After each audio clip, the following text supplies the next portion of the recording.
3학년 4단원 4-2파트 신경계와 호르몬 문제 풀이하겠습니다. 일단 개념 확인부터 다 풀고 나서 다음에 쪽집게 문제 풀이할게요. 1번에 가지 돌기죠. 다음 2번에 가는 감각뉴런이고요. 감각기관 자극이 들어왔을 때 감각기관 따라서 감각뉴런, 다음에 연합뉴런, 다는 운동뉴런입니다. 생긴 것까지 알고 있으면 좋아요. 3번에 뇌와 척수가 중추신경계고 A, B, C, D, E인데 A는 대뇌, B는 이게 간뇌입니다. 간뇌, 뇌하수처와 연결되어 있는 거 간뇌, C는 중간뇌, 다음에 D는 연수, 뒤에 붙어있는 E는 소뇌입니다. 척수는 안 나와 있네요. 자, 다음 5번 볼게요. 대뇌는 기억, 이렇게 일자로 쭉쭉 가면 됩니다. 자, 6번의 의식적 반응. 옆에 거 무조건 반사. 7번의 호르몬. 내분비샘. 다음 8번은 XOO. 9번에 증가하고 감소합니다. 10번에 인슐린 하고 글루카곤 입니다. 자, 다음 넘어갈게요. 자, 쪽집게 문제 볼까요? 1번부터 답 먼저 부르고 문제 풀이할게요. 이게 좀 많아요. 범위가 총 문제가 객관식만 해도 30개가 되기 때문에 이게 아마 30분 정도 되지 않을까 싶어요. 근데 계산하는 거 많이 없고요. 전부 다 개념을 알고 있고 외우고만 있으면 맞출 수 있는 문제들이기 때문에 생명과학 파트니까 암기가 대체로 많이 필요합니다. 자, 1번에 4번, 2번에 2번, 3번에 4번, 4번에 3번, 5번에 1번, 다음 6번에 2번, 7번에 5번, 8번에 4번, 9번이 3번, 10번에 5번, 11번 4번, 12번 5번, 13번 1번, 다음에 14번 4번, 15번 3번, 16번 1번, 17번 4번, 18번 4번이고요. 19번 4번, 20번 5번, 다음 21번 2번, 22번 4번, 23번에 3번, 24번 2번, 25번 A는 인슐린, 다음에 B는 글루카곤입니다. 26번에 4번, 다음 27번에 3번, 28번 디귿, 29번에 5번, 30번에 3번입니다. 자, 앞으로 돌아가서 1번부터 끝까지 문제풀이 한번 해볼게요. 자, 1번입니다. 그림은 뉴런의 구조를 나타냈어. 일단 A, B, C부터 먼저 파악을 해야 되겠죠. A는 가운데는 요거 얘기하는 거기 때문에 이거는 신경세포체. 신경세포체. 그 다음에 B는 끝부분이죠. 여기는 가지돌기. 가지돌기가 되는 거고 C는 여기 전체를 다 얘기하는 겁니다. 그래서 C는 축삭돌기. 축삭돌기가 됩니다. 가지돌기는 자극을 받아들이는 곳이고 축삭돌기는 자극을 내보내는 곳이기 때문에 이동 방향은 가 방향으로만 자극을 전달시킬 수가 있어요. 거꾸로 올라올 수가 없다는 얘기죠. 자, 그래서 신경계를 이루는 신경세포 하나를 뉴런이라고 합니다. 이 신경세포가 뉴런. 그럼 맞죠? 자극은 가 방향, 그렇지. B는 가지돌기 맞고 C는 축삭돌기 맞습니다. 자, C는 다른 뉴런에서 자극을 받아들인다. 틀렸어요. 자극을 받아들이는 곳은 가지돌기 B고요. 축삭돌기는 바깥쪽으로 내보낸다라고 돼야 돼요. 됐나요? 자, 5번 A는 신경세포체는 핵을 가지고 있기 때문에 다양한 생명활동이 일어날 겁니다. 다 맞고요. 틀린 건 4번이었습니다. 2번 볼게요. 가나다 먼저 보겠습니다. 감각기관과 연결되어 있는 뉴런이기 때문에 감각 뉴런입니다. 가는. 다음에 연합 뉴런이겠죠? 감각 뉴런에서 연합 뉴런으로 자극이 전달되면 연합 뉴런에서 명령을 내려주고 운동 뉴런을 타고서 운동 반응 기관으로 자극을 전달시킵니다. 그래서 가나다는 감각 뉴런, 연합 뉴런, 운동 뉴런 나오면 되기 때문에 2번 단순하죠. 3번 볼게요. 자극의 전달 방향은 가나다 순으로 가야 되겠죠? 이렇게 가야 됩니다. 감각 뉴런, 연합 뉴런, 운동 뉴런 이렇게. 두 번째, 가는 운동신경을 구성하고 다는 감각신경을 구성한다. 반대로 됐네요. 가가 감각신경을 구성하고 다는 운동신경을 구성한다라는 내용이니까 감각 뉴런들이 모여 있으면 감각 신경을 만드는 거고요. 운동 뉴런들이 모여 있으면 운동 신경을 구성을 하는 겁니다. 나는 중추신경계와 말초신경계를 구성한다. 연합 뉴런은 중추신경계를 구성하긴 하고 감각 뉴런과 운동 뉴런이 말초신경계를 구성을 하겠죠. 나가 전부 다 중추신경계와 말초신경계를 구성한다라고 얘기해서 틀렸습니다. 말초신경계를 구성하고 있지는 않아요. 그렇죠?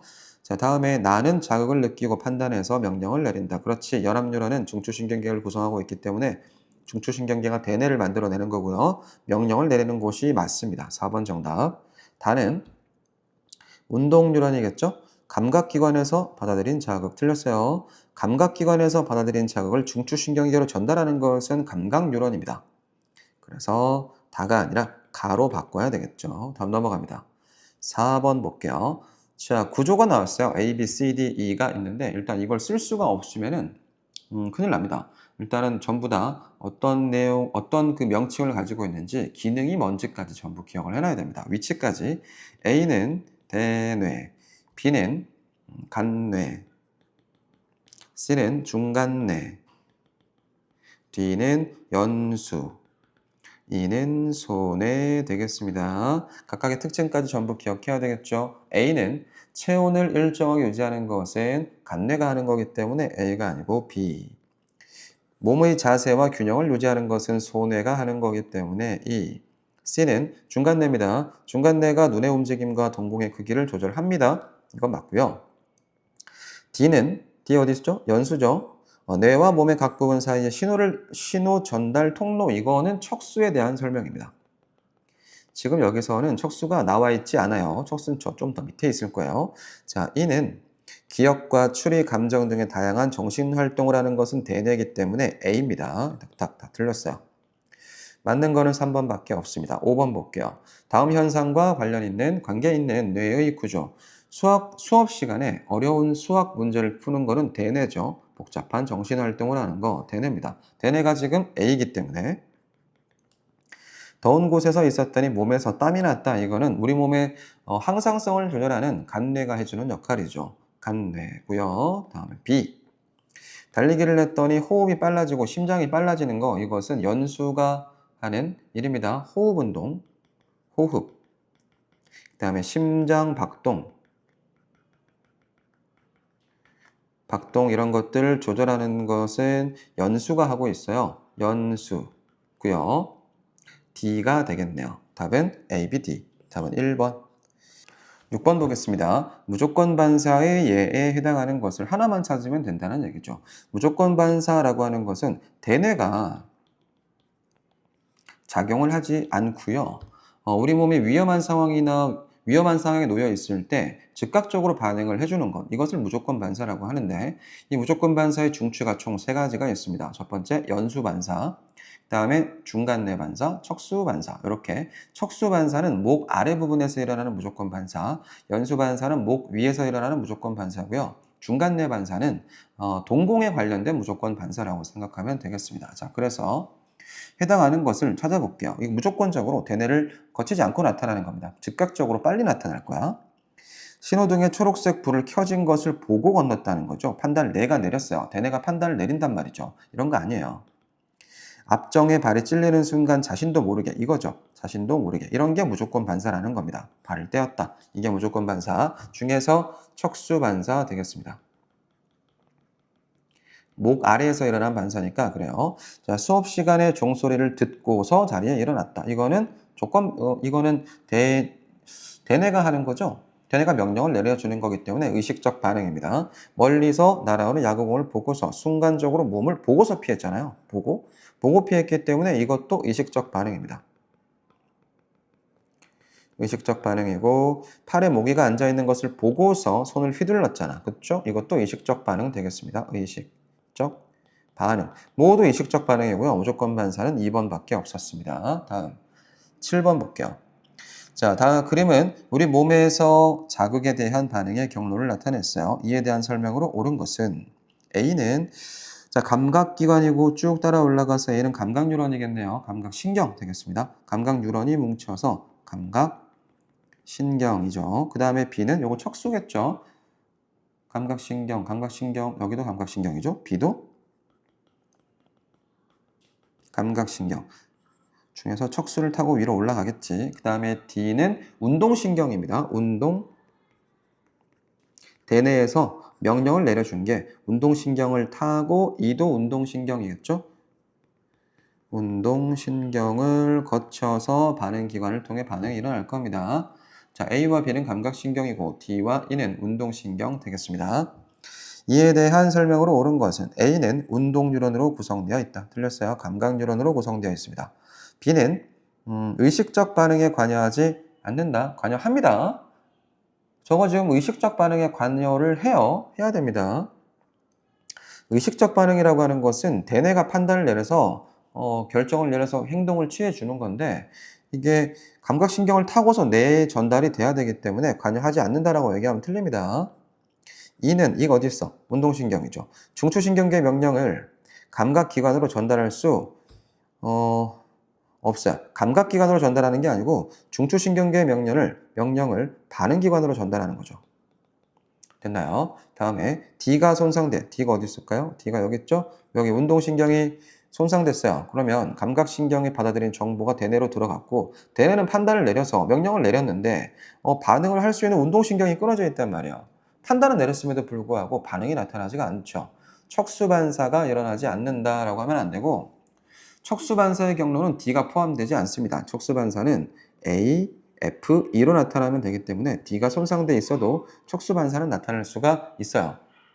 자, E가 손상되면 E 어디 있을까요? E 운동신경이죠. 손상되면 감각을 느낄 수는 있긴 하지만 움직일 수가 없어. 그렇죠? 감각기관을 통해서 감각신경을 통해서 대뇌로 전달됐어요. 그러니까 아픈 건 느낀다는 거야.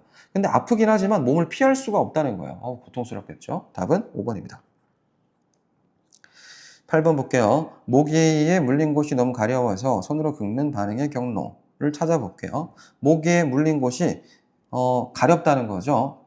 가렵다는 느껴야 되니까 일단 감각기관에서 느끼고 감각신경을 타고서 대뇌를 거치고 나서 운동신경 타고 다시 운동신경 A, B, C, D, E까지 내려가야 됩니다. A, B, C, D, E 이렇게 의식적인 반응의 경로가 되겠습니다. 두 번째, 목욕물의 온도가 너무 높아서 넣었던 바를 이거 무조건 반사 되겠죠? 무조건 반사는 이게 척수를 타고서 대뇌로 들어갈 필요가 없어요.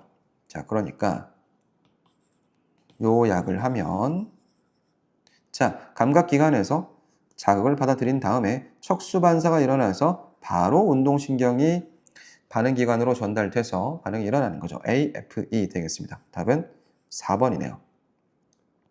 자, 오른쪽 그림과 같이 B가 고무망치로 무릎뼈 아래를 가볍게 쳤어요. 다리가 저절로 들렸어요. 이거는 무조건 반사.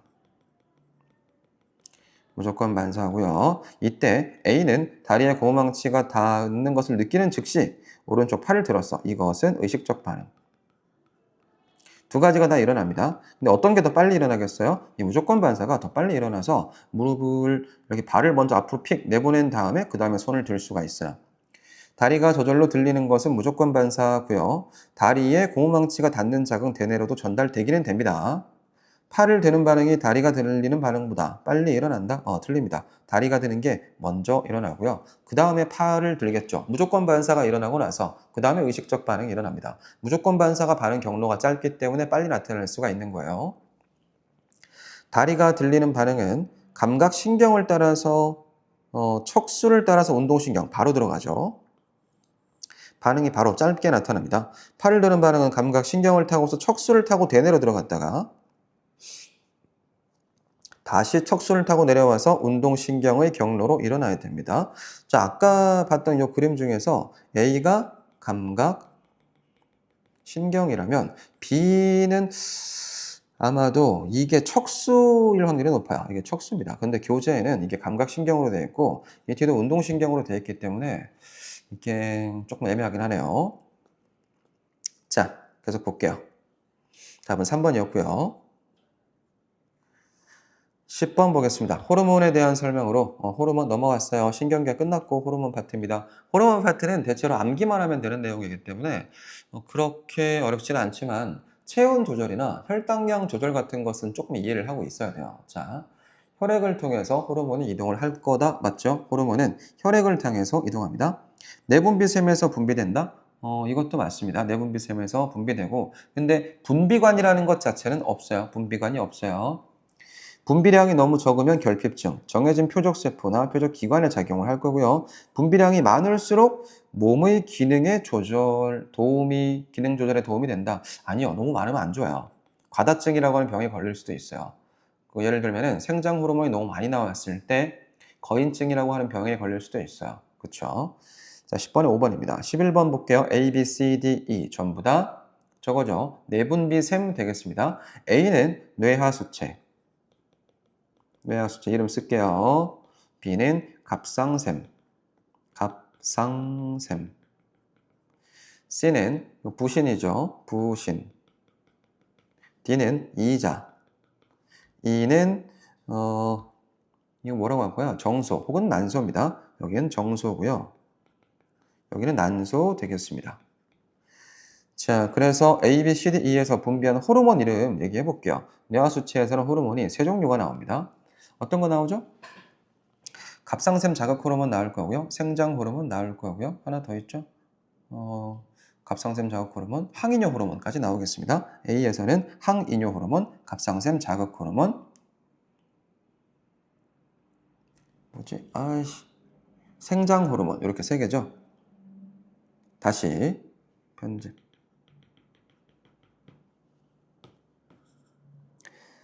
자, A 뇌하수체죠. 뇌하수체에서 생성되는 호르몬은 갑상샘 자극 호르몬, 항이뇨 호르몬, 생장 호르몬 이렇게 세 가지입니다. 그런데 티록신이라고 해놨기 때문에 틀렸어요. 티록신은 갑상샘에서 분비됩니다. B에서 나오는 것 글루카곤 이것도 틀렸어요. 글루카곤은 이자에서 나오죠. 틀렸죠. C는 지금 부신인데 부신에서는 에피네프린 혹은 아드레날린이 나오고 있는데 생장 호르몬이라고 했기 때문에 틀렸어요. 생장 호르몬은 뇌하수체에서 생성될 겁니다. D는 이자죠. 인슐린. 그렇죠. 이자에서 인슐린 그리고 글루카곤을 분비합니다. 4번 정답이고 5번 E에서 항이뇨 호르몬이 아니라 저거죠. 남성, 여성의 2차 성징을 발현시키는 에스트로겐과 테스토스테론이 각각 나오게 될 겁니다. 제대로 된 거는 4번이었어요. 12번 볼게요. 자, A, B, C, D, E에 대한 설명으로 옳은 거 골라볼게요. A는 뇌하수체는 혈당량 조절에 관여하는 호르몬을 분비한다. 이것은 이자겠죠. A가 아니라 D, 이자에서 인슐린과 글루카곤 분비. 자, B는 체온이 높을 때 호르몬 분비량이 증가. 높을 때가 아니라 체온이 낮을 때. 이때 티록신 분비가 증가하죠. C 부신이죠. 세포호흡을 촉진하는 호르몬을 분비한다. 이건 세포호흡을 촉진하는 호르몬은 티록신입니다. 티록신은 C가 아니라 B에서 분비하죠. D 어디 있을까? 이자죠. 콩팥에서 물의 재흡수를 촉진하는 거, 이거 항이뇨 호르몬 얘기하는 건데 항이뇨 호르몬은 뇌하수체에서 나오죠. 그래서 이것도 틀렸고 E는 2차 성징에 발현하는 저거 뭐죠? 남성 호르몬, 여성 호르몬 이렇게 되겠죠. 자, E는 청소년기에 2차 성징을 발현시키는 호르몬을 분비한다. 호르몬의 이름은 남성 호르몬은 테스토스테론, 여성 호르몬은 에스트로겐 이렇게 됩니다. 정소에서 테스토스테론, 난소에서 에스트로겐 이렇게 분비될 겁니다. 답은 5번이죠. 13번 보겠습니다. 호르몬의 분비량 이상과 그에 따른 질병을 옳게 짝지은 것은 인슐린이 결핍됐다. 그러면은 당뇨병에 걸리겠죠. 그래서 인슐린 주사를 맞아야 되는 거잖아요. 티록신이 결핍됐다. 거인증? 거인증은 생장 호르몬 과다. 생장 호르몬이 너무 많이 나올 때 거인증이 걸립니다. 그 다음에 소인증은 생장 호르몬이 적게 나올 때 결핍. 생장 호르몬의 결핍. 말단 비대증 이것도 생장 호르몬이 과다했을 때. 생장 호르몬 과다됐을 때 말단 비대증 걸릴 수가 있고요. 자, 갑상선 기능 저하증은 티록신이 결핍됐을 때, 티록신이 별로 안 나올 때, 이때 갑상샘 기능이 저하증이 될 수가 있겠습니다. 자, 제대로 된 것은 1번밖에 없었습니다. 14번 항상성 유지와 가장 관계가 먼 것은 항상성이라고 하는 것은 같은 상태를 유지해야 하는 성질이라고 생각하면 되겠습니다. 우리 몸에서 항상 같은 상태를 유지해야 되는 것 뭐 있을까요? 체온 혹은 수분량 혹은 혈당 이렇게 세 가지가 항상성 유지에서 우리가 배우는 내용들입니다. 항상성은 신경과 호르몬에 의해서 각각 조절된다? 그렇죠. 맞습니다. 더울 때 땀을 흘리는 것과 관계가 있어요. 그렇죠? 체온 유지? 체온 유지. 맞습니다. 혈당량이 일정하게 유지되는 것과 관련도 있죠. 남자의 2차 성징이 나타나는 것과 관련은 없습니다. 그쵸. 2차 성징은 항상성 유지의 예라고 볼 수는 없어요. 자, 찬물에 들어갔을 때 몸이 떨리는 그렇지. 추울 때 따뜻하게 만들어주는 것. 이것도 항상성 유지와 관련이 있습니다. 관련이 없는 건 4번. 15번 보겠습니다. 신경의 작용과 호르몬의 작용, 옳게 비교한 거. 신경부터 볼게요. 전달 속도는 빠릅니다. 반대로 바뀌었어. 작용 범위는 좁고요. 지속 시간이 일시적이다. 이거 맞고요. 전달 매체는 혈액이 아니라 뉴런이고 신경은 모든 세포에 작용하기 때문에 제대로 된 건 하나도 없고요. 이거 3번밖에 없습니다. 호르몬은 느리게 전달되지만 넓은 부위에 그리고 지속적으로 혈액을 따라서 표적세포에 작용할 겁니다. 답은 3번이어서 다 틀렸죠? 다 틀렸어요. 요것만 제대로 됐고 나머지는 전부 바뀌었습니다. 자, 16번 보겠습니다. 추울 때 우리 몸에서 일어나는 변화를 옳게 설명한 것 보겠습니다. 추울 때 일단 근육이 떨리죠. 정답입니다. 땀 분비량이 늘어나면 이거는 더 추워져요. 몸이 식습니다. 체온을 내릴 때 일어나는 일이에요. 갑상샘에서 티록신이 분비되지 않는다. 티록신이 분비됩니다. 틀렸어요. 열 발생량이 증가해야 됩니다. 추워 죽겠는데 열 발생이 증가해야 되겠죠. 열 방출량은 감소해야 됩니다. 피부 근처에 있는 혈관이 확장되면 안 돼요. 수축돼야 됩니다. 열을 바깥으로 내보내면 안 되거든요. 피부를 흐르는 혈액의 양이 증가할 수가 없고. 자, 일단 추울 때 우리 몸에서 일어나는 변화를 설명을 한번 해야 될 것 같기는 해요. 여기서 지금 할게요. 자, 먼저 간뇌에서 인지하죠. 춥다는 것을 간뇌에서 인지합니다. 그러고 나면 뇌하수체에서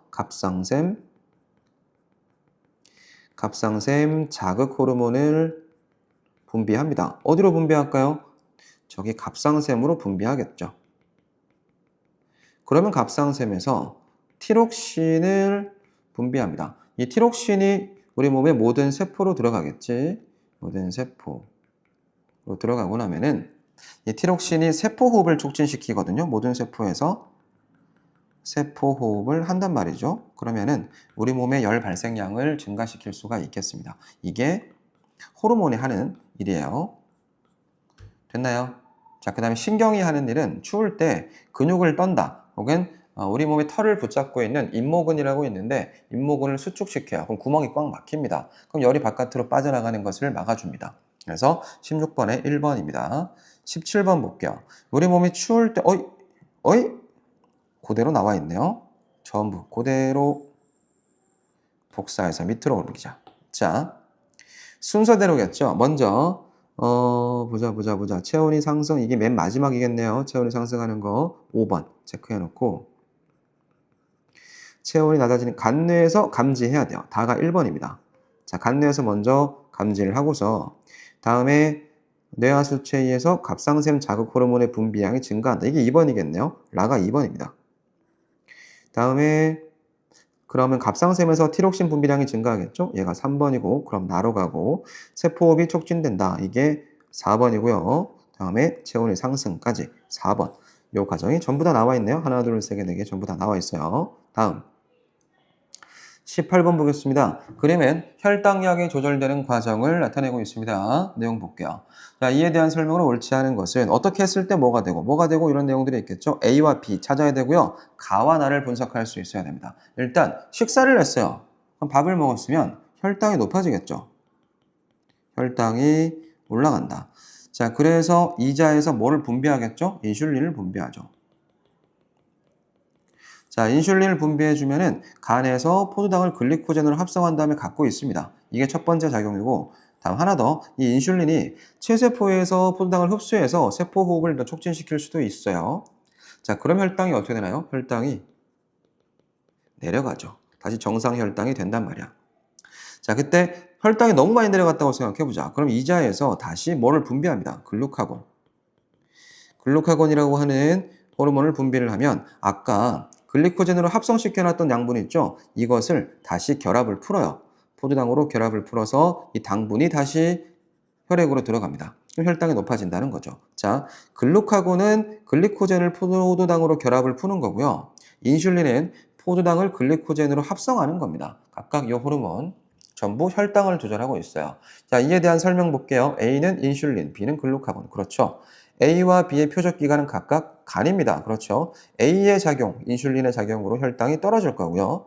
B 어디 있어요? 글루카곤이 과다 분비되면 당뇨병에 걸린다. 당뇨병은 인슐린이 부족할 경우, A가 부족할 때 당뇨병이 걸리겠죠. 이 말이 안 됩니다. 자, 간은 혈당이 높음, 나는 혈당이 낮음. 그쵸? 맞습니다. 틀린 건 4번이었습니다. 다음 19번 볼게요. 자, 19번. 사람의 뇌의 구조 중에서 다음과 같은 기능을 하는 곳 간단하게 나올 수 있겠네요. 소화, 호흡, 심장, 박동과 같은 생명활동의 중추. 연수네요. 연수. 연수는 우리 몸에서 일어나는 무조건 반사의 중추, 목 위에서 일어나는 무조건 반사의 중추가 되기도 합니다. 답은 4번 연수. 20번 신경계에 대한 설명이죠.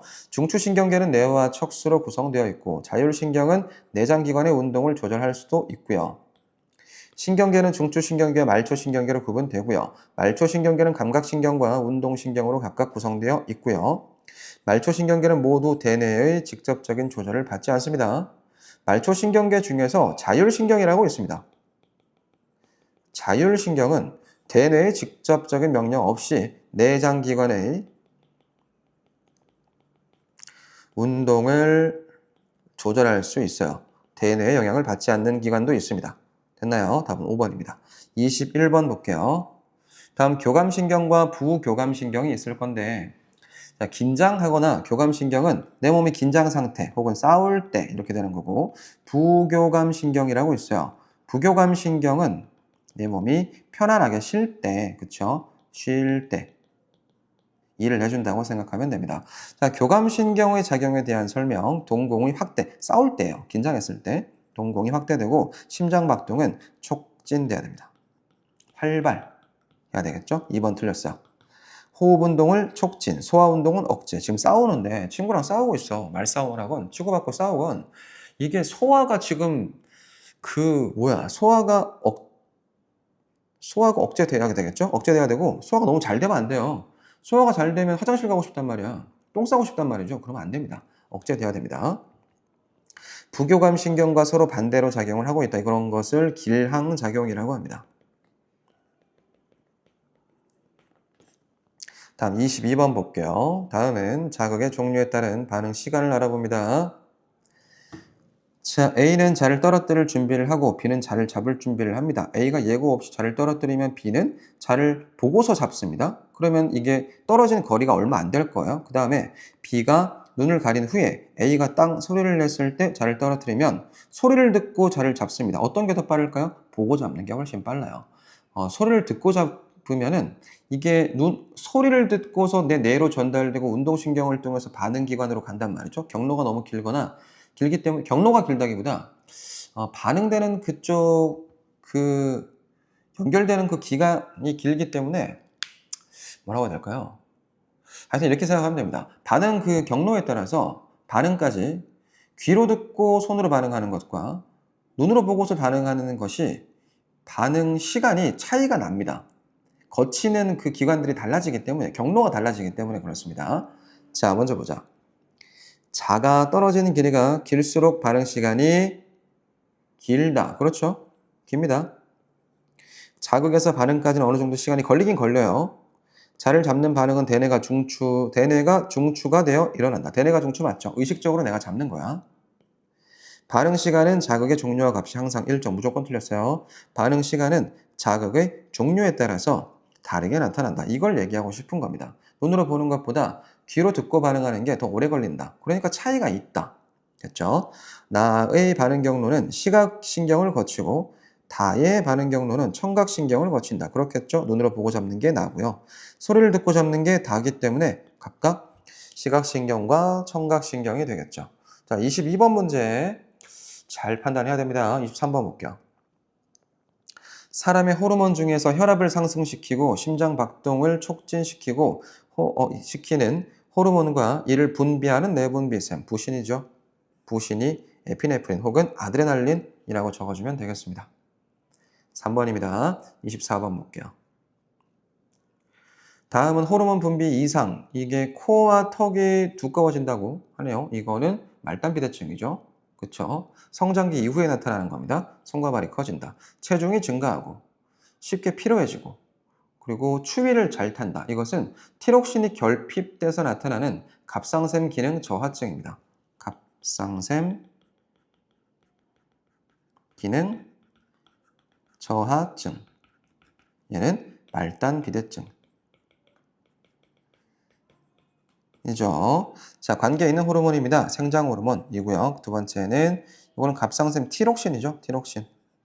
2번입니다. 다음 25번. A와 B의 이름을 각각 쓰라고 했습니다. 자, 밥을 먹었어요. 혈당이 올라가죠. 어떤 분비량이 증가했어요. 혈당이 다시 내려갑니다. 인슐린이죠. 자, 밥을 먹고 나서 혈당이 확 올라간단 말이야. 혈당이 올라가는 걸 낮추기 위해서 뭐가 분비되는 거야? 인슐린이 분비되는 거죠. 자, 쭉 가고 있어요. 운동을 했어요. 운동을 하고 나면 혈당이 떨어집니다. 쭉 떨어지고 있죠? 떨어졌는데 어떤 게 분비되고 나니까 다시 혈당이 올라가요. 뭐죠? 글루카곤입니다. 글루카곤이 간에 작용을 해서 아까 만들어놨던 글리코젠의 결합을 풀어서 다시 포도당으로 만들어주고 이 포도당이 세포 호흡을 촉진시키기 때문에 다시 혈당이 정상 수준까지 올라갈 수가 있겠다. 자, 26번입니다. 이에 대한 설명이죠. 호르몬 A와 B는 서로 반대로 작용하죠.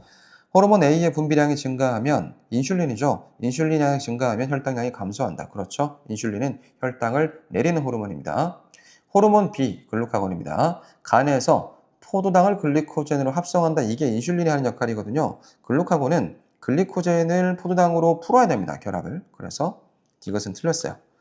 기억 니은 답은 4번입니다. 다음 27번 볼게요. 27번 자극에 대한 반응의 중추가 옳게 짝지어진 것은 연수, 코에 먼지가 들어가서 재채기가 났다. 재채기는 내 맘대로 나는 거 아니죠.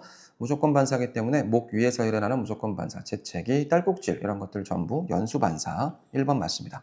대뇌는 주전자를 들어서 컵에 물을 가득 따르는 건 내가 한 거죠. 의식적으로 하는 거란 말이죠. 덜 따를 수도 있었을 건데 꽉 따랐어. 내가 한 거야. 맞습니다. 간뇌죠.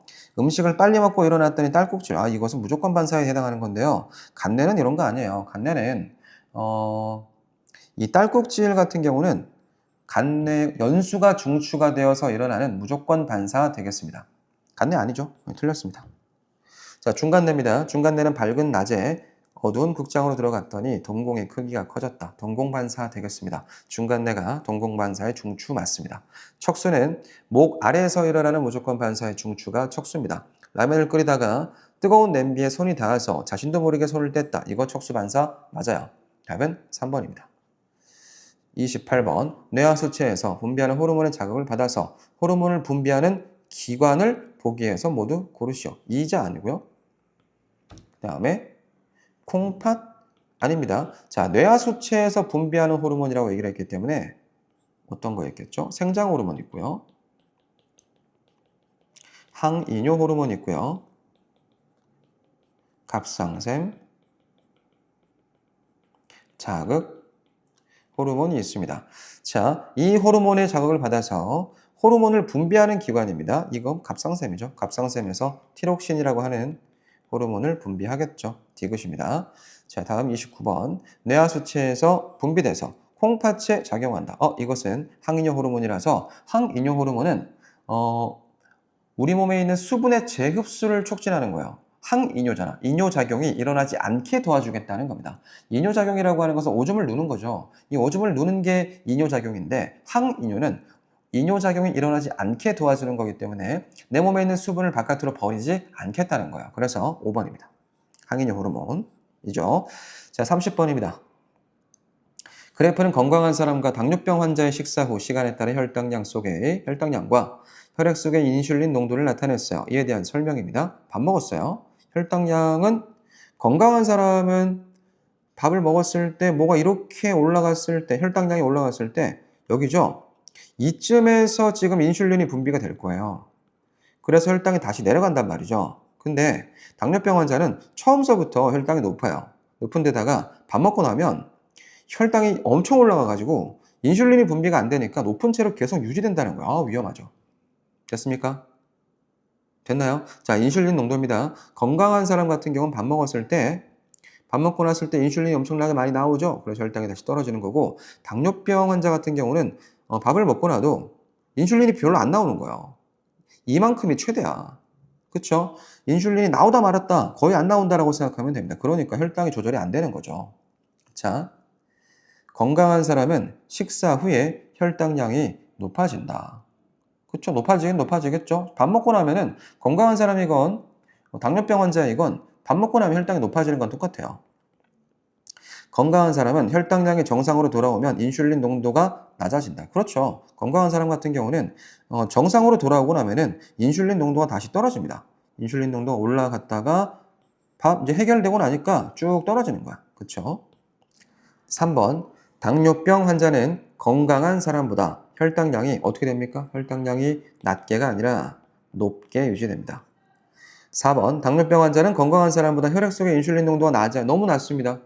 너무 낮아요. 그쵸? 맞아요. 이것도 말고 이게 맞습니다. 4번이. 당뇨병 환자는 이자의 인슐린 분비 기능에 이상이 있을 것이다. 그렇기 때문에 인슐린이 잘 분비가 되지 않는 겁니다. 그래서 답은 틀린 거 3번만 찾아주면 되겠습니다. 여기까지 하겠습니다.